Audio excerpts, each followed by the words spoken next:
Bendecida vida, mis queridos amigos en el Señor.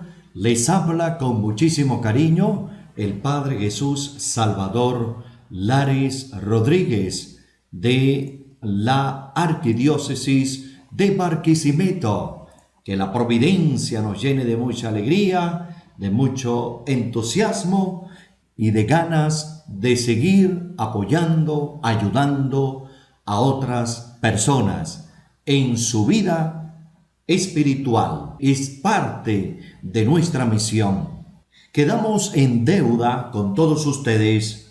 Estábamos hablando en la última parte sobre esa realidad de los exorcismos, sobre la actuación del demonio en las almas, en otras realidades, y hoy en esta parte vamos a estar hablando sobre cómo hacer frente al demonio.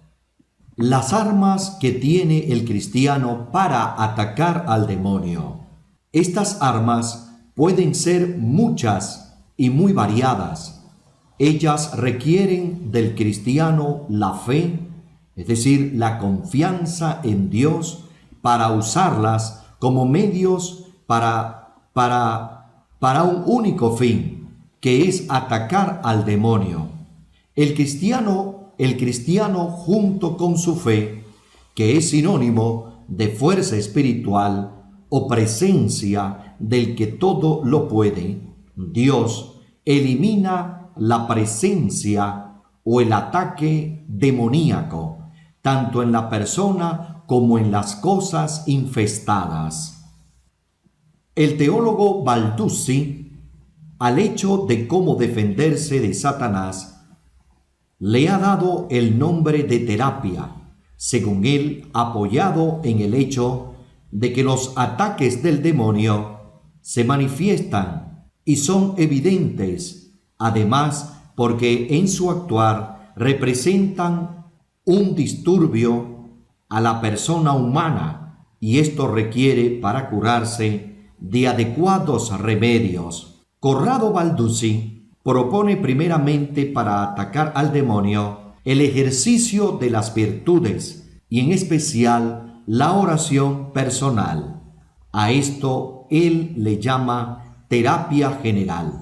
Además de esto, Balduzzi sugiere una terapia preventiva específica. Por ello entiende el ejercicio de algunas prácticas religiosas y ritos devocionales y el uso de objetos particulares sagrados o bendecidos que manifiestan su eficacia, también o especialmente en tener alejadas las varias influencias del diablo. Las prácticas religiosas o las que se refieren son la confesión, la Santa Comunión, la señal de la cruz, pronunciar el nombre de Jesús. Y en cuanto a los objetos bendecidos, considera el agua bendita, las velas bendecidas, vestidos, aceite, sal y pan, así como las reliquias y las imágenes de los santos.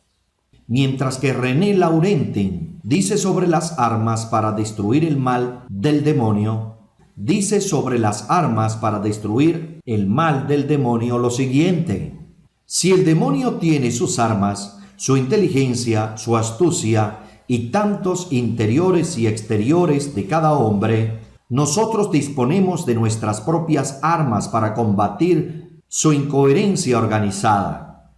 El padre Laurentin, que se ha relacionado con más de 50 exorcistas de diversos países y con los médicos o auxiliares que trabajan con ellos, propone como armas ordinarias la oración, el ayuno y los sacramentos, mientras que el arma ordinaria para él es el exorcismo, actividad de la Iglesia tan desconocida y mal comprendida. Este mismo autor habla también de 10 mandamientos para el combate espiritual contra el demonio. Son consejos para la vida diaria y dice, al buen entendedor, pocas palabras. Esto lo entenderá cualquier cristiano.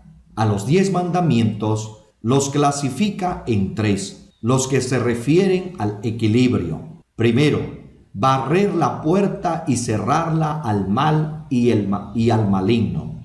Segundo, mantener la vida en orden, tener, saber y poder. Todo esto deberá estar referido solo a Dios, que es quien lo da.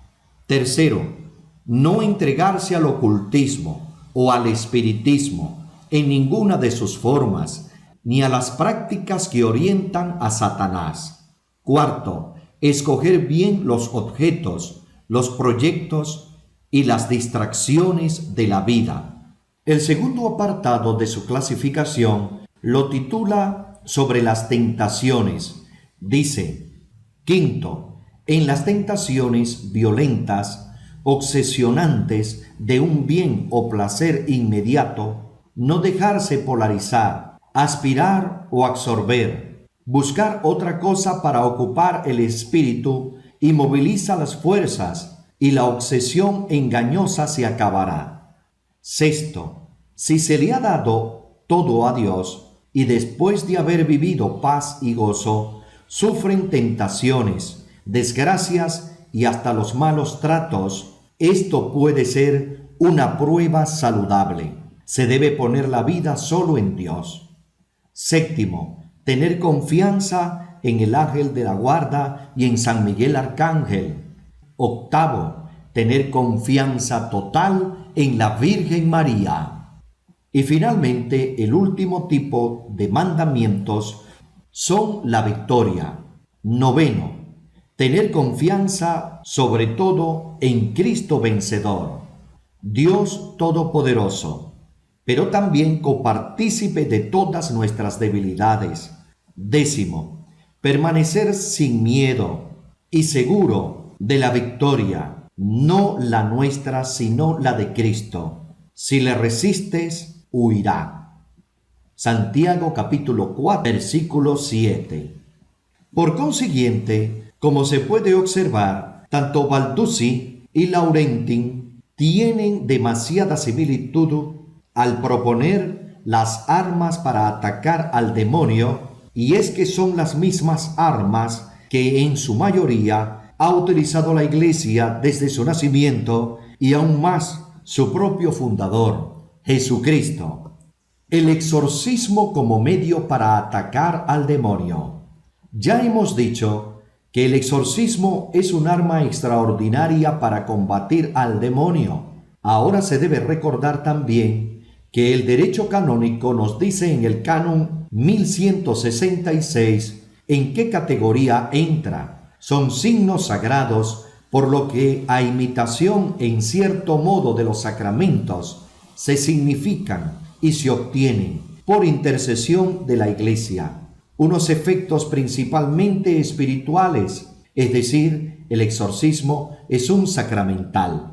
Un concepto más formal del exorcismo sería: es el mandato imperativo mediante la invocación del nombre de Dios, hecho por un ministro legítimo para ahuyentar al demonio de alguna persona, animal, lugar o cosa. Con respecto a quien puede hacer el exorcismo, el Código de Derecho Canónico, en el canon 1168, lo reserva al clérigo provisto de la debida potestad, aunque acepta que según lo establecido en los libros litúrgicos y a juicio del ordinario, algunos sacramentales los pueden hacer los laicos que cumplan con las cualidades que se requieren para tener dicha facultad. A los exorcistas, el canon 1172 les recuerda que para poder realizar un exorcismo requiere, primero, la licencia peculiar y expresa del ordinario del lugar. Nadie puede realizar ilegítimamente exorcismos sobre los posesos. Segundo, el ordinario del lugar concederá esta licencia a un presbítero piadoso, docto, prudente, con integridad de vida. Existen diversos conceptos de lo que significan los exorcismos, ya sea dentro o fuera del cristianismo, tanto en las grandes religiones primitivas hasta las actuales, pero siempre se ha dado este tipo de oraciones, conjuros o peticiones a la divinidad para curar a la persona enferma. Pero estrictamente hablando, exorcismos solo se conocen en el lenguaje de la Iglesia. El verbo correspondiente, exorcizo, tiene 3 significados: hacer jurar, Génesis 34:3, conjurar, pedir con insistencia, Primera de Reyes 22:16, Mateo 26:63, y liberar del espíritu del mal, Hechos capítulo 19, versículo 13. Este último es el habitual significado que se tiene presente en el cristianismo en general. El teólogo Balducci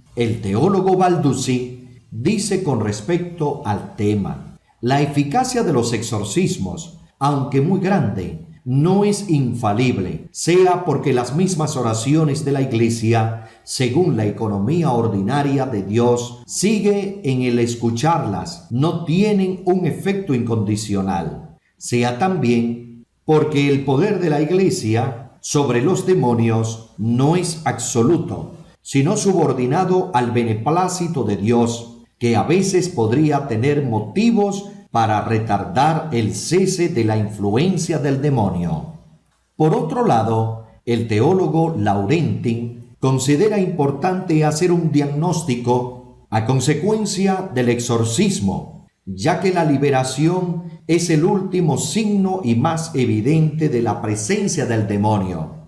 De ahí que los exorcistas no deben pensar a la primera que cualquier persona que se les presenta esté poseída por el demonio, ni lo contrario, que todo se tome a juego, o mejor dicho, se considere con gran escepticismo y no se crea para nada en la posibilidad de una auténtica posesión diabólica. Deben evitarse extremos en muchos casos, porque el individuo es totalmente otro de lo que era durante el exorcismo, en el que el ensañamiento paroxístico del adversario le enajenaba. El rito del exorcismo, prescrito por el ritual romano, que data de 1614, no ha sufrido cambios en 1926 y 1952. El actual fue de experimentación desde 1990. En el exorcismo, lo que toca hacer el exorcista puede sintetizarse así: acción y diálogo. Acciones que tienen carácter de un rudo combate más que de una liturgia pacífica. Muchas de las veces son horas largas de confrontación entre el poder de los ministros de Dios y la manifestación del demonio en la persona poseída. Más que la liturgia de paz, es una lucha constante que bien puede ser también corta en tiempo, pero desgastante para el exorcista. Ahora lo importante será cómo es que se desenvuelven durante el exorcismo, tanto el demonio, el sujeto y el ministro delegado para la ejecución del mismo. El desenvolvimiento del demonio en el exorcismo. Aquí debemos considerar a los 3 actores: el exorcista, la persona poseída y el demonio.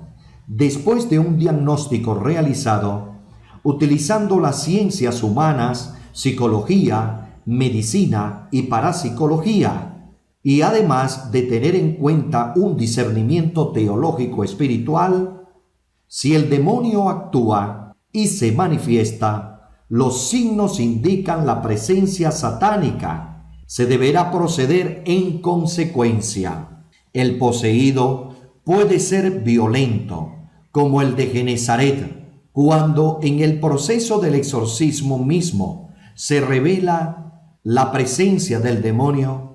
Es entonces cuando se desata su violencia.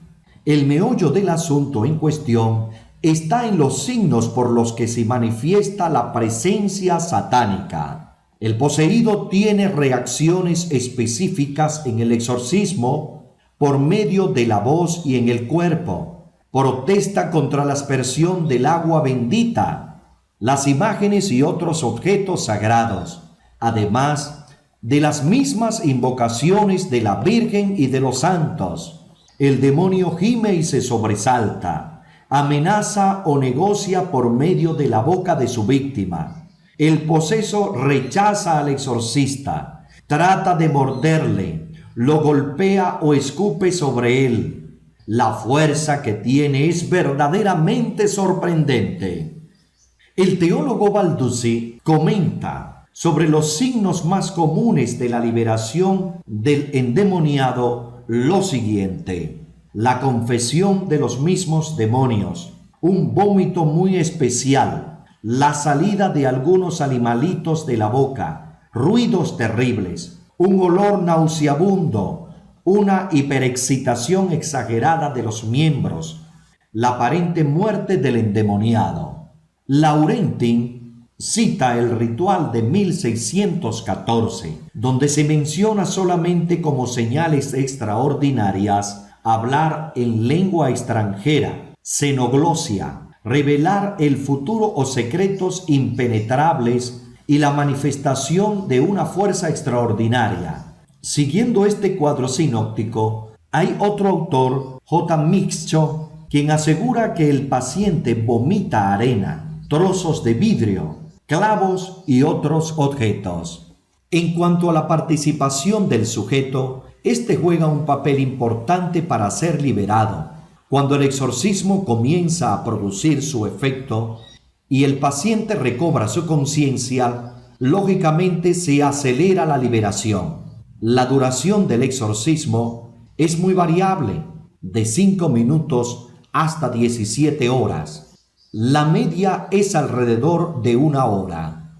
Don Amor, quien fuera exorcista italiano, dice: si puedo liberar un poseso después de 10 años de frecuentes exorcismos, estoy contento por ello. Por otro lado, durante el desenvolvimiento del exorcismo, el demonio y el exorcista mantienen un diálogo. Así lo sostiene Laurentin, quien le recomienda al exorcista rotundamente: no hable mucho, ni haga preguntas superfluas o curiosas, sobre todo a propósito de hechos futuros o secretos, sin relación con su función, que oriente al espíritu impuro callarse y responder solo a las preguntas.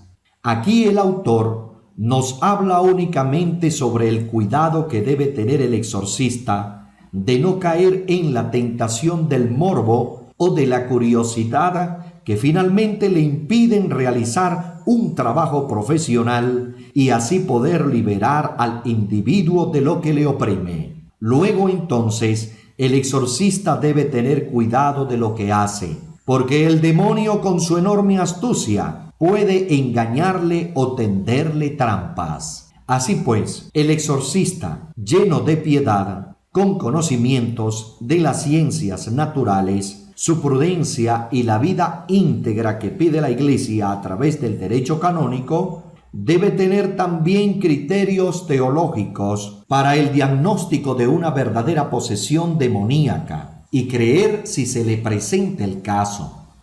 Terapia curativa o liberación. Ya se ha dicho el porqué del término terapia. Ahora es preciso hablar de ella de manera más específica. Aunque nuestra investigación es plenamente teológica, el tema debe auxiliarse de otras ramas, por lo que deben considerarse para este asunto la psiquiatría, la parapsicología y haciendo énfasis de la acción del espíritu. Balduzzi, con su enorme experiencia, recomienda primeramente orar para ser liberados del diablo. Balduzzi menciona que en lo referente a la posesión debe tomarse en cuenta la fisionomía típica de endemoniado, que es la más frecuente y la menos difícil para un examen diagnóstico, que se caracteriza por manifestaciones de orden psiquiátrico y fenómenos paranormales. Un endemoniado no puede permanecer inerte ante el exorcismo. Solo después de un seguro diagnóstico de presencia demoníaca se tomará las debidas precauciones y se iluminará y ayudará al paciente a aceptar una prueba que, si se soporta con cristiana resignación, se convierte en una fuente de expiación y de mérito para quien es la víctima y en grandes enseñanzas para quienes le rodean. En su libro, Corrado Balduzzi examina metódicamente las diferentes categorías de trastornos psiquiátricos y las coincidencias que pueden ofrecer con los síntomas tan complejos y variables de la posesión. Laurentin recomienda: resumiendo el fondo del problema, es que la acción del demonio utiliza las debilidades o taras psicológicas del sujeto para tomar posesión de él y orientar su desequilibrio en un sentido pecaminoso y destructor a diferentes niveles cuyos síntomas específicos se examinaron antes. La terapia curativa para este caso será el mismo exorcismo, insistir una y otra vez, mientras que para enfermos a causa de su pecado o por vicios o malos hábitos se encuentra como remedio el sacramento de la unción de los enfermos y de la reconciliación, junto con la misa que propone el ritual de sacramentos, y para los que tienen trastornos psicológicos e inclusive fenómenos paranormales, y por haber participado en prácticas de ocultismos, adivinación, sortilegios, entre otros, requieren de oración de liberación y no del exorcismo necesariamente. Y para quienes presentan la verdadera y auténtica posesión demoníaca por haber incursionado en cultos satánicos y otras causas más, se debe hacer el exorcismo. Se necesita un auténtico discernimiento para distinguir lo que es manifestación por el pecado, por lo psicológico y la verdadera posesión. Necesitamos una pastoral de liberación para combatir al demonio, porque una vez creyendo que ha salido del poseso, puede regresar y en los enfermos psíquicos les puede confundir. Como conclusión de todo lo que se ha dicho referente a la demonología, a los exorcismos, podemos constatar que sí existe y que puede reconocerse. Es un ángel que libremente se volvió malo. A él se le unieron otros más, por lo tanto, su naturaleza es angelical. Además, el demonio existe porque así lo atestiguan las Sagradas Escrituras y la tradición cristiana. El magisterio de la Iglesia es concreto sobre el asunto y los papas la han tenido en consideración cuando dan a conocer su predicación. Por ejemplo, el Papa Pablo VI, quien afirma que el demonio es un espíritu concreto y personal y que quien niegue ello se sale de la doctrina enseñada por la Iglesia. Apoyada la investigación con algunos santos y padres de la Iglesia, descubrimos que también ellos consideraron su existencia, hablaron de él y se refirieron a él con los diferentes nombres que aporta la Biblia. Casi al finalizar el primer apartado, constatamos que el demonio se le puede reconocer por medio de sus efectos, o mejor dicho, a través del mal moral que procura hacer a los hombres incitándoles al pecado. Además, por medio de los espíritus malos, puede causar males físicos y psicológicos en el hombre, sin olvidar, claro está, que muchos de los males no necesariamente son provocados por influencia demoníaca, sino por factores de índole diversa. Con respecto a la acción concreta del demonio, se ha dado de muchas maneras y en diversos momentos relevantes de la historia. Ejemplo de ello es en la pasión y la muerte de nuestro Señor Jesucristo, y muy específicamente en las tentaciones, las cuales se presentan como modelos de la influencia negativa del demonio en la vida del cristiano. Aunque la acción de Satanás es poderosa, no hemos de olvidar que es la acción de una criatura con los límites que ello implica. Hemos de tener presente siempre que el demonio está subordinado al dominio de Dios. Sin embargo, el demonio es causa indirecta de todos los pecados del hombre. Su actividad es maléfica porque usa sus enormes capacidades para causar daños en las criaturas humanas. Sus capacidades maléficas están relacionadas con su ser rencoroso y vengativo. Es de suma importancia decir que la actividad de Satanás no se reduce a inducir al hombre al mal, sino que en muchas ocasiones causa el mal en el hombre mismo. Existen dos tipos de actividades que hace el demonio, según Balduzzi: la ordinaria, que se refiere a la tentación, y la extraordinaria, que se refiere a tres tipos de desórdenes: molestia local, molestia personal y la posesión diabólica. De las diversas acciones, poderes y límites del demonio, podemos concluir, siguiendo a Balduzzi, los límites de la acción demoníaca dependen de dos factores: la propia naturaleza criatural del demonio y la voluntad permisiva de Dios. Con respecto al cómo hacer frente al demonio, el cristiano tiene armas para contrarrestar su influjo. Estas pueden ser muchas y muy diversas. Corrado Balduzzi propone la confesión, la comunión, el pronunciar el nombre de Jesús, el uso de objetos benditos, agua, velas, vestidos, aceite, sal y pan, así como las reliquias e imágenes de los santos. René Laurentin, por su parte, propone la oración, el ayuno y los sacramentos. Además, da 10 recomendaciones o armas, mandamientos, así los llama, para combatir al demonio. Por lo que toca al tema del exorcismo, es un arma extraordinaria para combatir al demonio. En su concepto más formal, es un mandato por medio del cual se invoca a Dios y debe ser hecho por un ministro legítimo.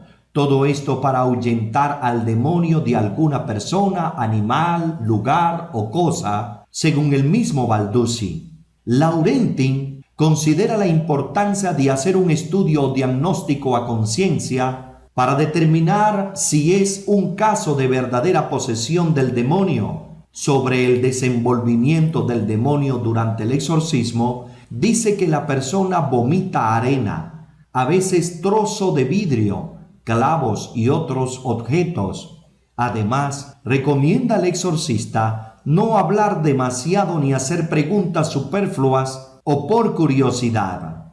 Balduzzi, con su vasta experiencia, recomienda al exorcista y a sus auxiliares la oración, mientras que Laurentin propone a los mismos abordar el tema desde la psiquiatría. Bien amigos, esta investigación teológica es llevada a cabo por Jesús Llanes Rivera, del libro Exorcismos en el siglo XXI, formación básica para sacerdotes y laicos. Vamos a seguir un poco más en la próxima parte sobre las recomendaciones que hace Jesús Llanes Rivera. Esta, por supuesto, nos ayudarán mucho más a profundizar en el análisis de los recursos que se pueden usar para contrarrestar los males provocados por el demonio. Con mucho cariño lo ha realizado para todos ustedes el Padre Jesús Salvador Lares Rodríguez de la Arquidiócesis de Barquisimeto, Venezuela, para nuestro canal Reporte Católico. Que Dios me los bendiga y la Santísima Virgen María les acompañe con su presencia maternal. Compartan estas producciones, difúndanlas con sus seres queridos y de esta manera todos estamos evangelizando. Amigos, nuevamente con todos ustedes, el Padre Jesús Salvador Lares Rodríguez, llevándoles a ustedes, por supuesto, contenidos que nos ayuden a fortalecer nuestra vida de fe, de amor a Dios, que nos ayuden también a mantenernos unidos como iglesia a través de nuestros pastores, de la doctrina de la Iglesia Católica, de nuestras sagradas escrituras y también teniendo en cuenta los sacramentales, los sacramentos que nos ayudan a vivir en el amor, en la fe, en la alegría del amor de Dios. Vamos a continuar hablando sobre exorcismos. Esta vez lo vamos a hacer de una manera mucho más sencilla, con la finalidad de que todos podamos comprender estas realidades del demonio, exorcismos, entre otros. Prestemos mucha atención.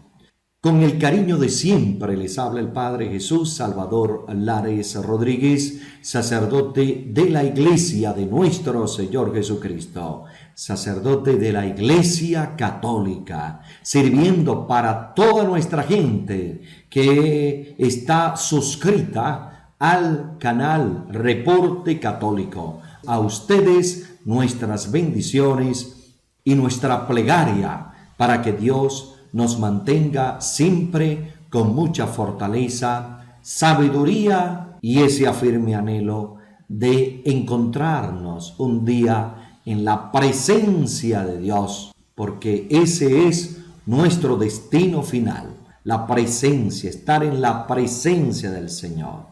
Hablemos entonces sobre algunos elementos del maligno y de la liberación. Algunas preguntas que es bueno tenerlas en cuenta, tenerlas presente.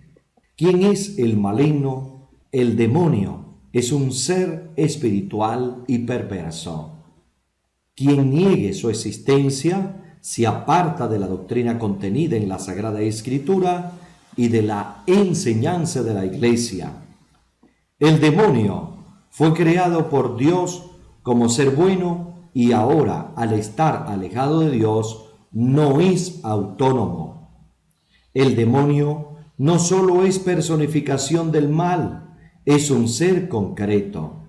En la Sagrada Escritura, el término demonios aparece 55 veces, espíritu inmundo 22, espíritu maligno 14. ¿Cómo puede influir en nosotros el demonio? Por las tentaciones, no todas, elementos del mundo y de la carne, poder, poseer, parecer y placer. Todo esto puede realizarlo a través de los sentidos externos e internos. Solo a través de ellos puede llegar a la voluntad y a la inteligencia. Sentidos internos, memoria, estimativa e imaginación, fantasía. Sentidos externos, vista, oído, olfato, tacto, gusto, particularmente a través de la memoria y de la imaginación. También a través del pecado, moralmente, por las malas costumbres y odios y egoísmos, espiritualmente por el rechazo a Dios. ¿Cómo puede dañarnos en activo? Las prácticas de Deuteronomio capítulo 18, versículos del 9 al 15, adivinación, magia, hechicería, atar o desatar maleficios, consulta a médiums espiritistas, en pasivo, transmisión generacional, transferencia oculta, maleficios, en pasivo, puede darse por permisión divina. Formas o tipos de daños o la opresión es una perturbación maligna a una persona en forma pasajera. Puede ser externa a la persona como ruidos, olores fétidos, ver sombras u oír voces. También puede ser en el interior de la persona como mutismo, parálisis o cualquier tipo de daño.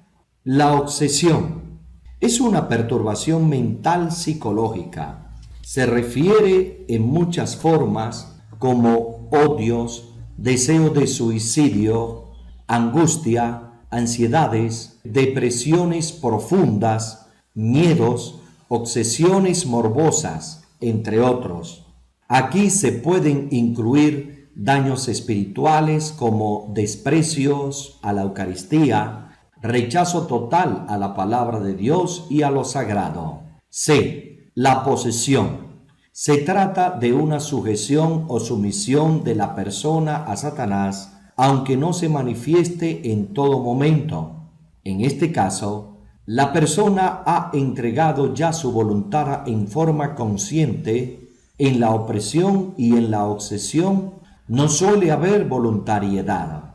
Puede haber los daños que se presentan en la obsesión o en la opresión.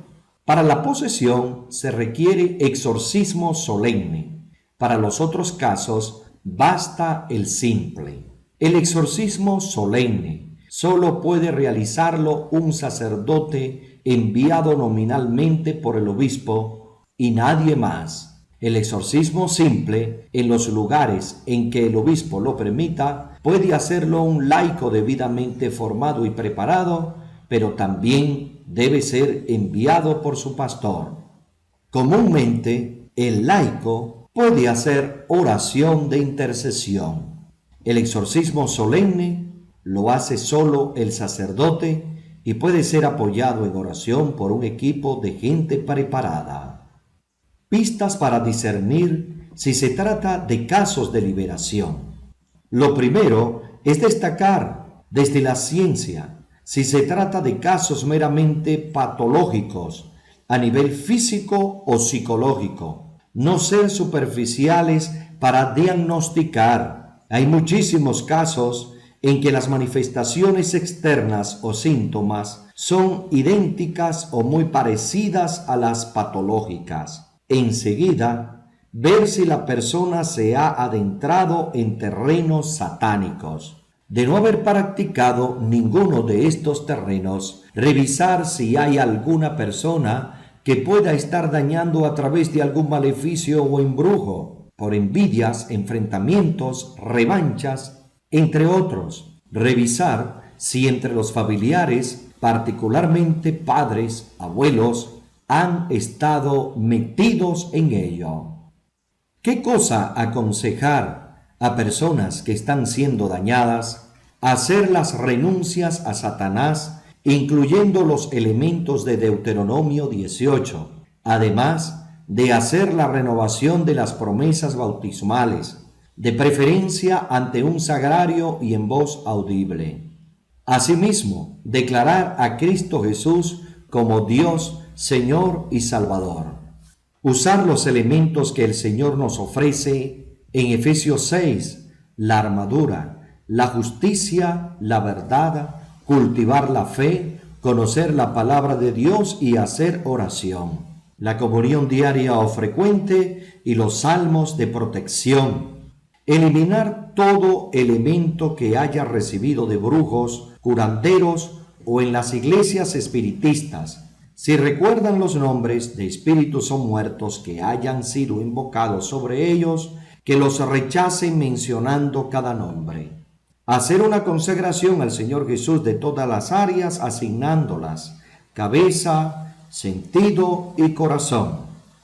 Los daños no suelen terminar de inmediato, incluso a veces se recrudecen, pues el enemigo puede tomar represalias. Sin embargo, ya se le ha vencido por el hecho de renunciar a él y declararse a favor de Cristo Jesús, vencedor del maligno.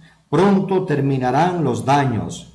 También se les pedirá que eliminen todo odio, pues fomentar un odio puede ser motivo para que el enemigo sienta derecho para estar en la persona. Otros detalles a tener en cuenta. Normalmente, cuando se hace una liberación, hay que hacerla en un lugar consagrado, protegerse con la sangre de Cristo y con el manto de la Santísima Virgen María, consagrar el lugar. Cuando en una reunión en la iglesia una persona empieza a sentirse mal, a gritar, a contorsionarse, si no interviene el sacerdote de inmediato, es preferible sacarla y tratar de serenarla. Después verá al sacerdote. Los cursos de control mental, dianética, física mental, escatología, gnosis, entre otros, en un primer momento no se adentran en terrenos satánicos, pero posteriormente, cuando la gente ya entregó su confianza, entonces sí lo hacen. Es importante que el sacerdote trabaje junto con un equipo de laicos preparados. Los auxiliares del exorcista. Para formar un grupo de laicos que colabore con el sacerdote exorcista, son necesarios los siguientes requisitos: que la persona sea no solo evangelizada, sino que continúe en un crecimiento de la fe, es decir, catequesis, y que haya tenido o siga teniendo la experiencia de lo que es una pequeña comunidad de vida y de oración. Que dicho grupo de auxiliares sea formado y aleccionado para el servicio concreto de liberación por un sacerdote preparado para ello. Sería provechoso y conveniente que hubiera formado parte de algún grupo de oración por los enfermos. Esta experiencia es muy útil porque en muchas ocasiones la presencia del enemigo se debe a odios, rencores y amarguras sufridas en épocas pasadas, y por ahí debe comenzar la liberación.